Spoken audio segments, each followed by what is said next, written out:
Welcome to the world of Final Fantasy XIV. My name's Brian, and this is my 101 healing guide. In this guide, I hope to cover a couple of topics. First, tips and tricks for beginners. Then we're going to dive into our cross-roll skills. And finally, we're going to put some thoughts onto the stats of the healer. If you're looking for any 101 guide on any specific healer, I have those already on the channel, and I'll be sure to put links in the description below to those videos themselves. So if you're looking for information on White Mage, Astrologian, or Scholar, please check the description below and check out those 101 guides as well. But without further ado, let's go ahead and do this thing. Healing in Final Fantasy, I think, is actually one of the most difficult jobs or roles to do. That's namely because there is a lot of opinions about how to do them. Should you do damage? Should you just focus in on healing? Hopefully we're going to answer those questions in this guide alone and give you a good foot to start on. I find healing very rewarding. I find it as one of my most enjoyed roles that I play in this game, but it can be a little bit overbearing and maybe even a little bit worrisome, I guess is a good word, when people are just starting out as a healer. So with that, here are some tips and tricks if you're starting out as a beginner. If you consider yourself an expert healer, I welcome your feedback, not just for myself, but for any healers out there, so that we can always grow and become better healers. Because if we have all good healers, then the game becomes just that much better. So the first tip, heal first, learn how to DPS later. You have to build up confidence. First, you have to build up confidence in your skills, which basically means learn your skills, know what they do and when to use them. Then once you have confidence in those skills, learn how to DPS, learn how to weave that into your normal rotation. There's going to be plenty of times as a healer, especially if you're playing with more experienced tanks and DPS, there's not a lot for you to do. And so it's good to get that base though, that base of the understanding of what you are there to do, which is heal. And then expand on it as you have that comfort level and that ability to. There's a lot of nervousness. I know I myself was nervous. A lot of healers are nervous to switch, and focus in on DPS because maybe they'll get tunnel vision and they won't see the tank's life going down. It happens to the best of us, and so I can fully understand and relate to that concern. So first and foremost, don't worry about it. Focus in on healing, get that comfort level, and build on that base. This ties into my second tip, synergy. Synergy is very important, but it's kind of hard in pickup groups because you don't know what kind of tank or what kind of DPS are you going to get.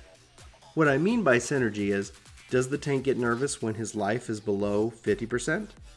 Do they get nervous when their life is below 80%? Or are they perfectly fine and acceptable as long as their life is above 25%?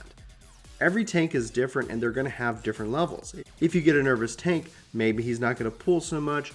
Maybe he's going to panic and use cooldowns when he doesn't necessarily need them.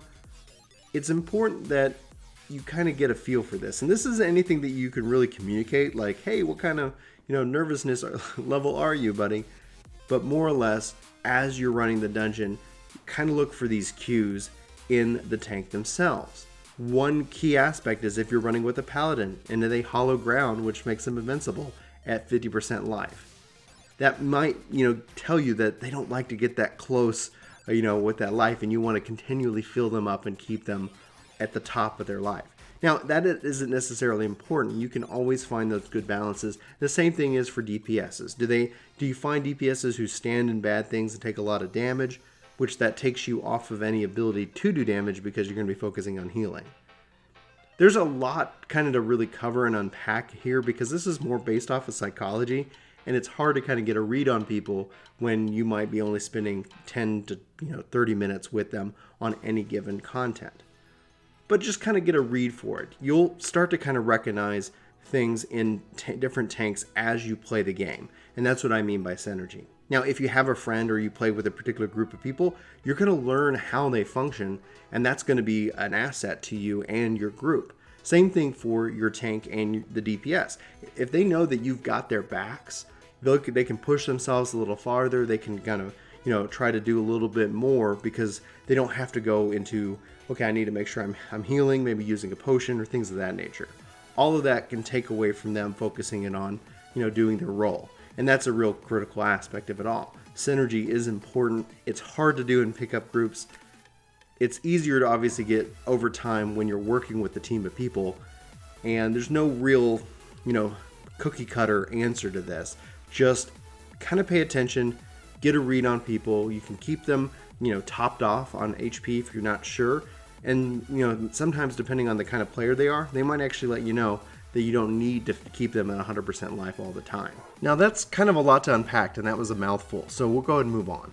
A mistake I usually see with new healers is AoE spamming. Spells like Medica, Medica 2, Helios, all those different AoE abilities are good when used in the proper context. But when you're trying to heal just one target and everybody's at full life, you end up spending a lot of extra MP and you're not actually doing any healing. Plus you're only making yourself more, attractive to the enemy in which that you're trying to fight. That's because overhealing still generates hate on the target. Hate is what tells the target to target the tank or DPS if the tank doesn't manage that properly, or most likely you if you're overhealing. Overhealing does two negative things for you.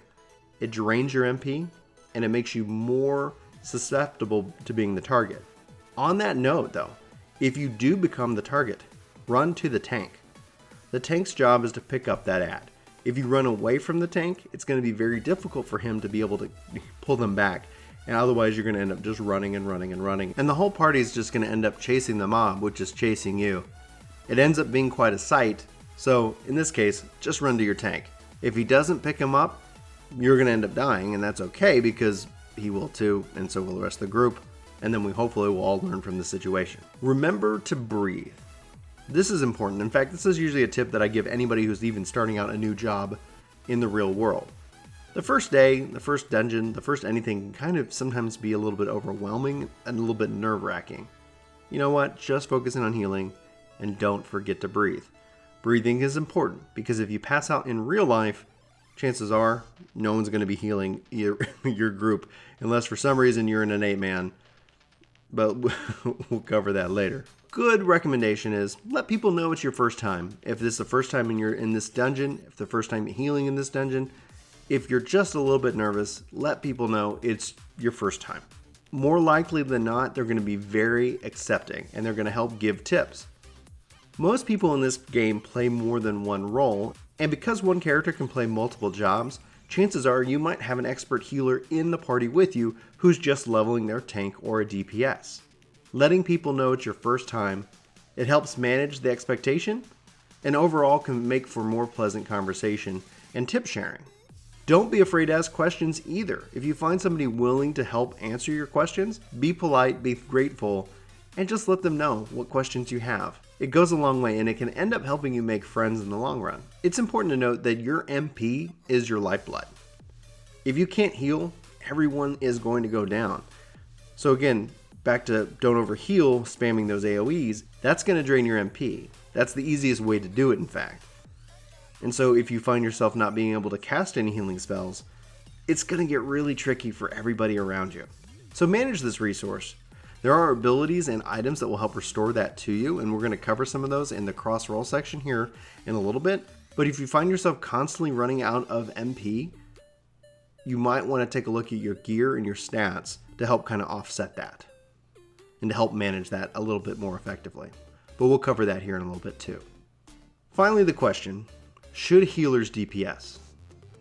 I say yes, but I say yes when you're ready. It's important to understand and have confidence in your healing abilities. Once there, start working in DPS. You can start with just a dot, arrow, combust.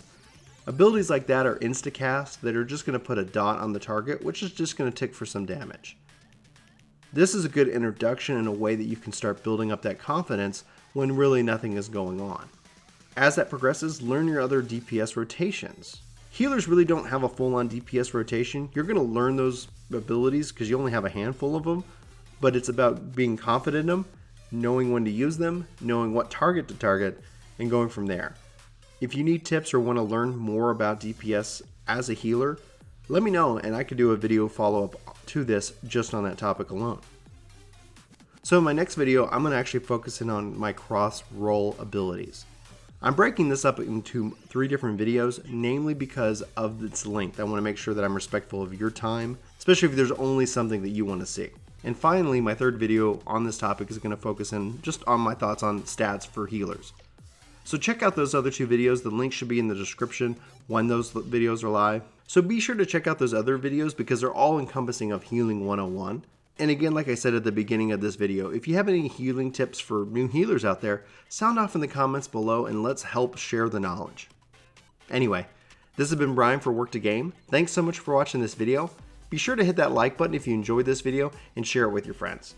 Thanks again for watching, and we hope to see you in our other videos. But until next time, I hope you have a fantastic week and take care. Hey guys, thanks for watching. Brian, do you think there's anywhere they could catch us in the meantime? Right now, Chris, we're probably on Twitch. If it's probably in the afternoon, it could be you. Sometimes you see my face. And we also found this random guy, named Kevin on the street somewhere. I accidentally left my password written on the side of my car. Oh man, that was really a big mistake. But guys, we really appreciate it if you guys hit the link in the description below for our Twitch page. We'd love to see you over there. And you can even subscribe to us over on Twitch. If you're Amazon Prime, that could even be free. Oh my gosh, what a deal. Well, cool. Well, thanks guys so much for watching, and we'll see you next time. Take care.